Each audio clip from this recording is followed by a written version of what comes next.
What's up nerds, I'm a Renegade Cactus, but you can call me whatever you want. Welcome back to another booster pack opening.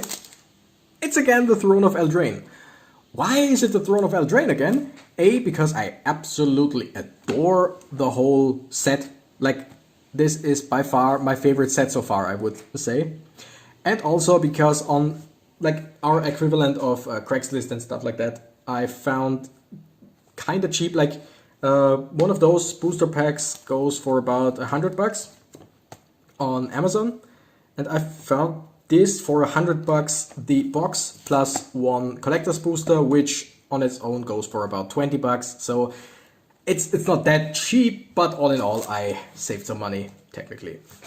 And I'm gonna pause for just a second, and I'm already back again because, stupid as I am, I completely forgot to get the sleeves. Because, I mean, of course, we're gonna have a lot of cards to sleeve. All the rares, all the foil, because that's how I do. Anyway, we're gonna start with the regular box, and then we're gonna keep the collector's booster for last, I would say. Since I've already opened Throne of Eldraine boosters, I don't know, I don't think that this will be a 4-episode opening this time. I think like two or three. Won't promise anything until I see how long I'll take, but I think we're gonna make it like it's gonna be shorter than last time because we've seen most cards already. God, I love fresh boosters. It's just so beautiful. Like, seriously. I'm just gonna, you know what? I'm gonna. Okay, how many do we have here? 1, 2, 3, 4, 5, 6, 7, 8, 9, 10, 11, 12. Which is a third. That's great. And here we have 1, 2, 3, 4, 5, 6, 7, 8, 9, 10, 11, 12, which is another third. And so, oops, my mouse pad so that I can see where everything is, because that was a critique point that a friend of mine gave me, that I, at the beginning especially, I did not really center all the cards. So here I have this, not the most beautiful, but at least I know pretty much where to center the cards. And here we should have another 12, right? 1, 2, 3, 4, 5, 6, 7, 8, 9, 10, 11, 12. That's great. We're gonna start with this stack here, and then we're gonna see like 3 videos with 12 packs each. Sounds pretty cool, I would say. It sounds pretty alright. We're gonna see if there's... Oh yeah, the last card is a token, as always. And we're just gonna start. Okay, can we see? Yes. Eye Collector, Weapon Rack, Reaper of Night, Moonlit Scavengers, Silver Flame Ritual, Return to Nature. I'm just gonna go through the cards, and I'm just gonna read every now and then. Like, the rares I'm gonna read, because, yeah, it's the rares. But for regular, like, common and uncommon, maybe the uncommons, but we're gonna only those that basically attract attention. Barrow Witches, Ginger Brute, Raging Redcap, Cauldron's Gift. Okay, I don't know if I know this card. So, Adamant, if at least 3 black mana was spent to cast a spell, put the top 4 cards of your library into your graveyard. You may choose a creature card in your graveyard. If you do, return it to the battlefield with an additional +1/+1 counter on it. Okay, I already had that card. I remember now, but whatever. Oh, an Archon. Archon of Absolution. Flying, protection for white. Creatures can't attack you or a planeswalker you control unless the controller pays 1 for each of those creatures. That's nice. Lucky Clover and Wildborn Preserver. Flash Reach. Ooh, Reach. Whenever another non-human creature enters the battlefield under your control, you may pay X. When you do, put X +1/+1 counters on Wildborn Preserver. Holy shit! I mean, I know this card, but I completely did not like remember what it is, what it does. Holy shit, that's pretty dang decent. We're gonna sleeve it right away. Nope, that's not a sleeve. That is the whatever. Okay. All in all, love it. Already love it. I'm just gonna, in the background, I'm gonna open up Dawn Glare, which is a site that shows you the prices of cards, more or less. Like, it's an average from some sites, I think. But all in all, I like to take a look. I'm not looking for anything specific. Like I'm not looking to get basically my money back from this set or whatever. I just want to know like if I pull something good, because I know a few cards and what they're worth. I think I've seen this card in there, maybe not really a lot. Nah, think I remember. Oh no, nope. Okay, if it was the full art card, it would be around $2. So basically, this card is not really worth much. Doesn't really matter. I like it. Also, I love green decks. I love power decks. So this card is pretty great. Also, a friend of mine collects flash cards because he builds a flash deck. Maybe he will need it. Otherwise, I'll keep it. Okay, next up. Last card back here is a fairy token. And we got Memory Theft, Thrill of Possibility, Brick Carver, Shining Armor, Insatiable Appetite, Unexplained Vision, Smitten Sword Master, Merchant of the Veil, Ardenvale Paladin, Flaxen Intruder. Oh wait, now we're at the uncommon. Yes, this time I'm gonna actually discern between those. Flaxen Intruder, Lock Dragon, ooh, Enchanted Carriage, and Ambercleave. Ooh, it's a legendary artifact. It's not the full art card. Ooh, and we got a forest and a holographic island. Ooh, okay, forest goes over here. Goes over here. And those two will be sleeved. Excuse me for a second. Does it help if I use this light? Yeah, it's not the greatest, like it's not the greatest lighting source for the mobile phone that I'm using, but I would say it's better than nothing because it gets dark pretty fast. Alright, so Ambercleave. If it was a full art card, it would have been $21. Oh wow, it's still $12. That's nice. Flash. Oh wait, I said I would read it. Right. Flash. This spell costs 1 less for each attacking creature you control. When Ambercleave enters the battlefield, attach it to target creature you control. Equipped creature gets +1/+1 and has double strike and trample. Oh fuck this card. Like, oh damn, that's pretty dang strong, in my opinion. But I just hate the ability double strike. Like, don't get me wrong, I know it's useful, but god, I hate the ability double strike. I don't know, I don't know. There are a few things in Magic that I really don't like, and that's one of them. I'm not like an avid hater on it. Like I'm not gonna run around and talk shit about it all the time, but I just don't like it. Alright, we got a token, which is on an adventure. I really need another place for those as well. Alright, what do we have here? Scalding Cauldron, Corridor Monitor, Witch's Cottage, Silverflame Squire, Brick Squire, Steelgaze Griffin, Bacon 2 Pie, Scorching Dragonfire, Youthful Knight, Wolf's Quarry, Mystical Dispute. This spell costs 2 less to cast if it targets a blue spell. Counter target spell unless its controller pays 3. That's not bad, especially if it targets a blue spell. It costs 1 mana. That's awesome. Venerable Knight, Deathless Knight, and Hushbringer. It's a 1/2 flying lifelink fairy. Creatures entering the battlefield or dying don't cause abilities to trigger. Oh! That is interesting. Basically, like, damn. A counter for abilities. Interesting. Yeah, I'm not gonna look up all the cards, but this one I don't think I've pulled yet, so I didn't know this card, so I was curious. If it was the full art card, it's like $3 or something like that, $4. It's not the full art card, so it's basically worth not much, but it's a cool card, cool effect. I like it. All right, let's go on with the next one. Yeah, I think they're gonna be like episodes with like 3 episodes all in all. Got a human token. God, this island card, this foiled island card is beautiful. I'm gonna show it later again.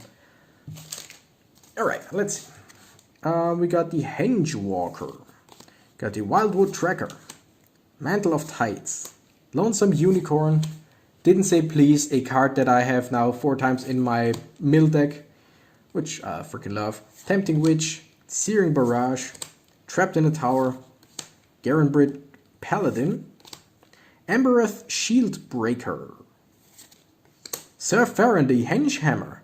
And Sir Farron the Henge Hammer attacks another target attacking creature, gets +X until end of turn, where X is Sir Farron's power. Awesome. The Arcanist's Owl and Clackbridge Troll. Trample, Haste. 5 mana, 8/8. Trample and Haste. When Clackbridge Troll enters the battlefield, target opponent creates 3/0/1 white goat creature tokens. At the beginning of combat on your turn, any opponent may sacrifice a creature. If a player does, tap Clackbridge Troll. You gain 3 life, you draw a card. Holy shit! I know this card from Magic Arena. And I think this is freaking overpowered. Because yes, you create 3 tokens for an enemy, and those 1/0/1 white goat creatures don't do shit for him. But he can, the opponent can sacrifice it in order to tap this card, which in and itself is not a big deal because it's only 3 tokens, so 3 turns at most, and then the enemy has to sacrifice different creatures. But then also, you gain 3 life and you draw a card every time this effect gets used. That's awesome. Like, it's cruel, but it's damn awesome. Now, I as a stupid guy, or I mean I'm not stupid, but as a not that great Magic player, would say this card is incredibly overpowered and probably worth something.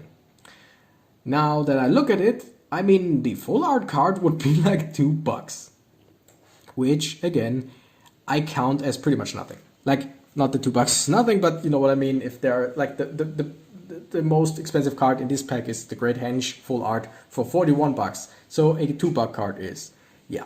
We got Plains and we got the Oath Sworn Knight foil. It's a rare. 3 mana, 0/0. Oath Sworn Knight enters the battlefield with 4 1/1 counters on it. Oath Sworn Knight, I'm just gonna call it Knight, sorry. Attacks each combat if able. If damage would be dealt to Knight while it has a +1/+1 counter on it, prevent that damage and remove a +1/+1 counter from it. Which is an amazing, those are amazing abilities in any deck that can give more counters, that can just like duplicate counters, put counters on every turn, whatever. Because basically this card is indestructible in terms of damage. Like, one thing that I'm curious about now is technically Death Touch only works when the enemy takes damage. Like when a creature deals damage to an opponent creature, that creature dies.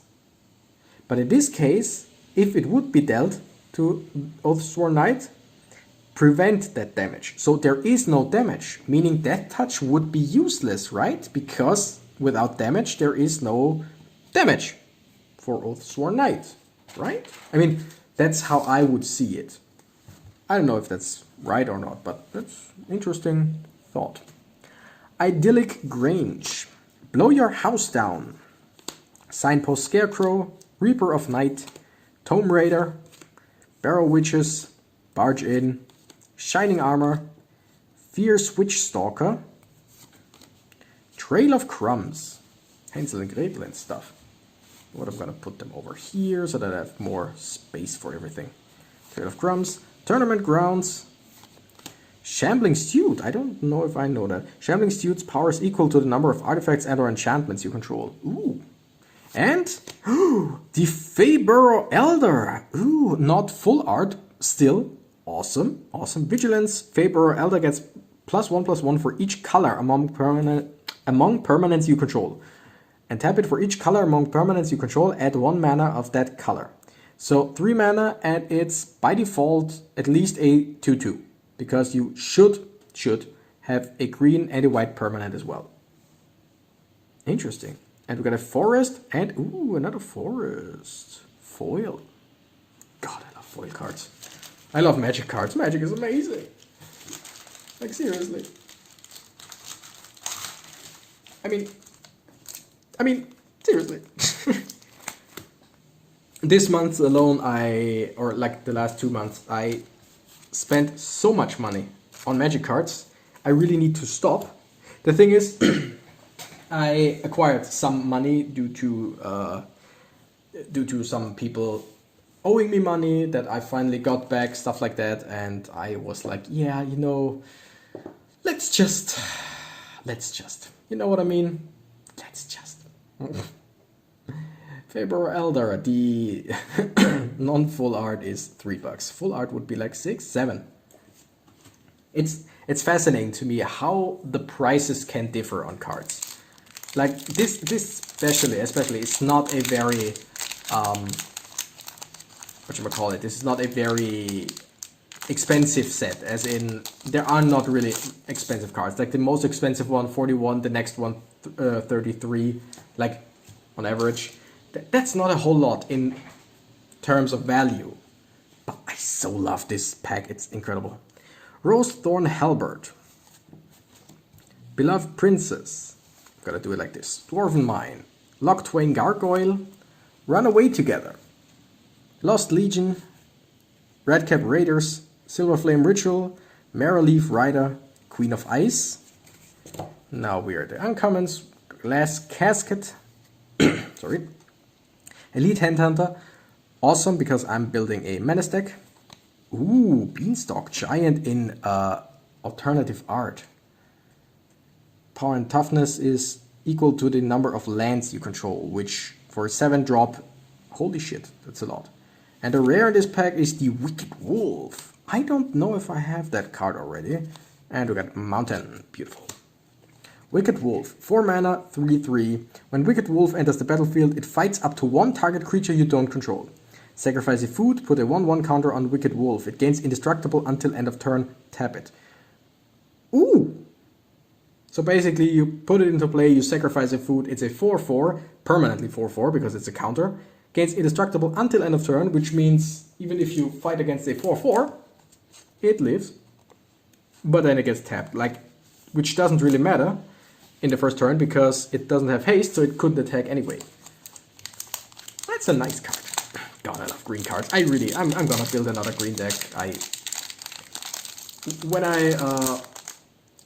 I went through all of my Magic cards 2 weeks ago, I also disbanded all my decks except for 2. And I really need to build up a few new ones from the ground up. Okay, no table required, Magic Gathering Arena, yada yada. Okay, this is just an advertisement, so I don't care for it. Opt, great card.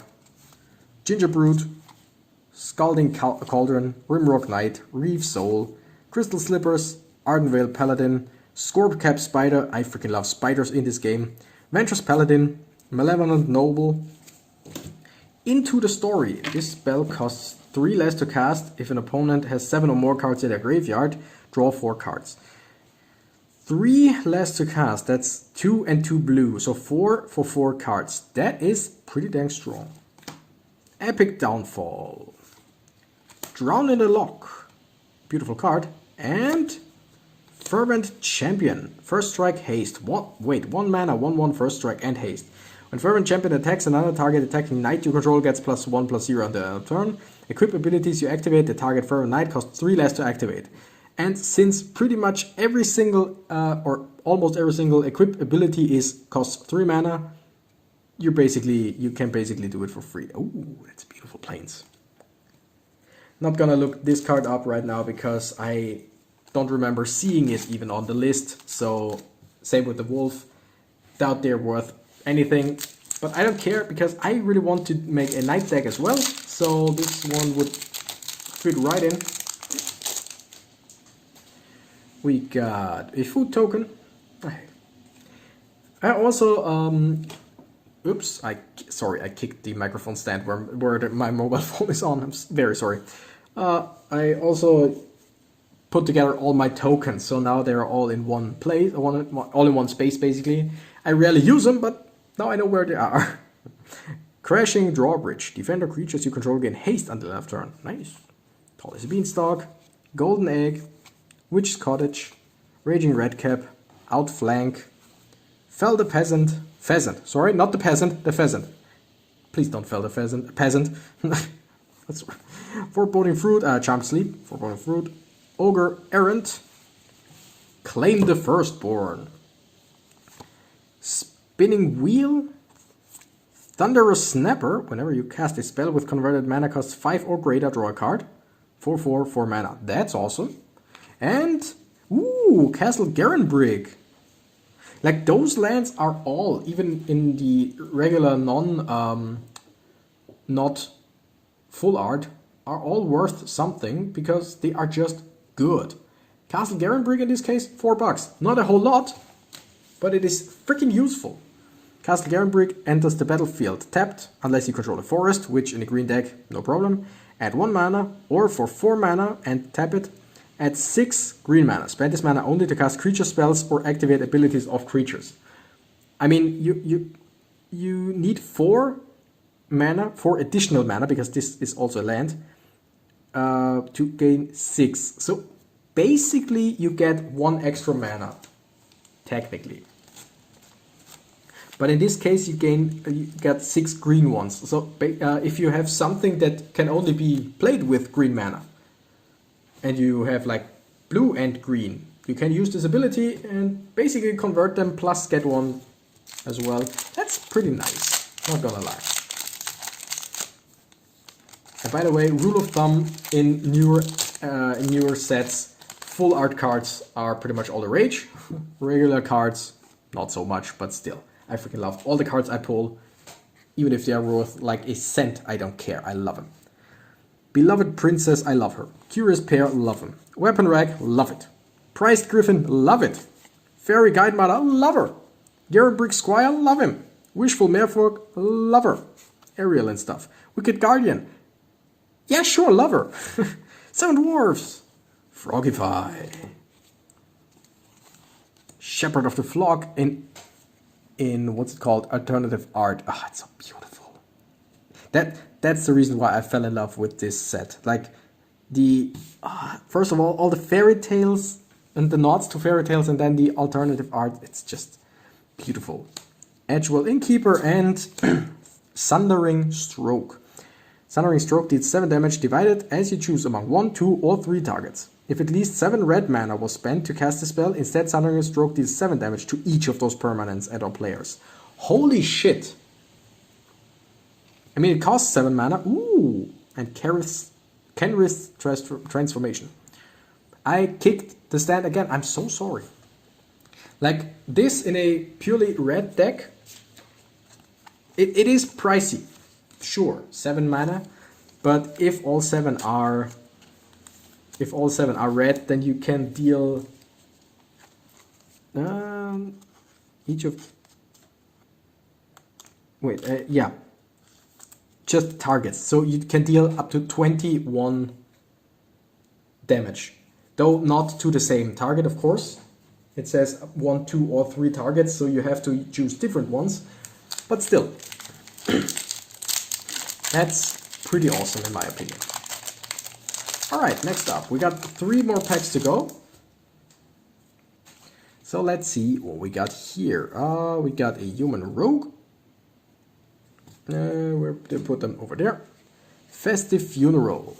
Merfolk Secret Keeper. Awesome card for my mill deck. Prophet of the Peak. Flutterfox. Outmuscle, like suplex a bear. That's yeah. So tiny. Locktwain Paladin, Weaselback Redcap, True Love's Kiss, oops. Revenge of the Ravens, or Revenge of Ravens. Covetous Urge. Witch's Oven, and ooh, Ironcrag Feet. Adds 7 red mana. You can cast only one more spell this turn. I mean, with this card, together with Sundering Stroke, that's a great combination, because in the 4th turn, technically, you can play this card, get 7 red mana, which pays for Sundering Stroke, and you can kill up to 3 permanents, or deal 7 damage up to 3 permanents. And then we got Plains, and we got the Eye Collector. Foil, of course. Cool. 2 sleeves, if you please. One for this one for that one. Nice. Just nice. Last 2 packs, so let's see what we get. Give me something good, please. And even if it's not something technically good, like I said, I enjoy this so much. Wolf Token, Mystic Sanctuary, Garen Brick Carver, Eye Collector, Jousting Dummy, Sporecap Spider, Steelgaze Griffin, Lash of Thorns, Embereth Paladin, Outflank, Garen Brick Paladin, Fairy Vandal, Oakhame Adversary, Rampart Smasher. That card, I hate it, like in Magic Arena. Like, it's a 4 mana 5/5, and the only negative thing is that it can't be blocked. Or, that's not even negative, that's positive. Can't be blocked by Knights or Walls. Like, get a 5 mana 5/5, 4 mana 5/5. That can't be blocked by certain creatures. I mean, that's bonkers. And the rare is Folio of Fancies. Huh. Players have no maximum hand size. Double X and tap, each player draws X cards. 3 and tap, each opponent puts a number of cards equal to the number of cards in their hand from the top of their library into their graveyard. Holy shit. And a forest. Don't know if that's actually a good card. Like, it sounds evil, but it costs quite a lot to use the abilities in a useful manner. And you cannot play both abilities in the same turn, so it's basically still, it's pretty awesome. Open. We got advertisement. Screw this. Thrill of Possibility. Roving Keep. Oops. Wildwood Tracker. Idyllic Grange. Queen of Ice. I Gotta Sneeze. Lost Legion. Scorching Dragonfire. Fortifying Provisions. Told you. Twin Whale Tree Folk. Ventress Paladin.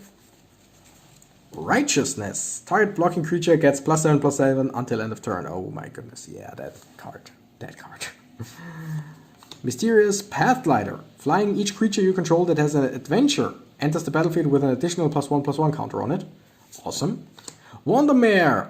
Also great. Whenever you cast a creature spell that has an adventure, put a 1/1 counter on Wandermere. Mare, yeah. So those two in an adventure deck is amazing. And we got, Gadwick the Wizened. Legendary creature, human wizard. He costs X and 3.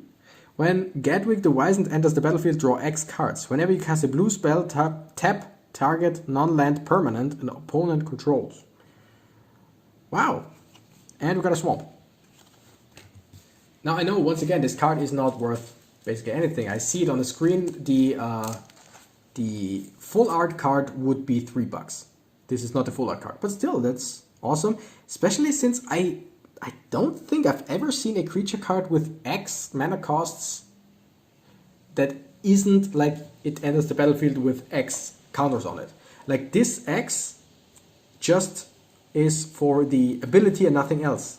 For a one-time usability. That's interesting.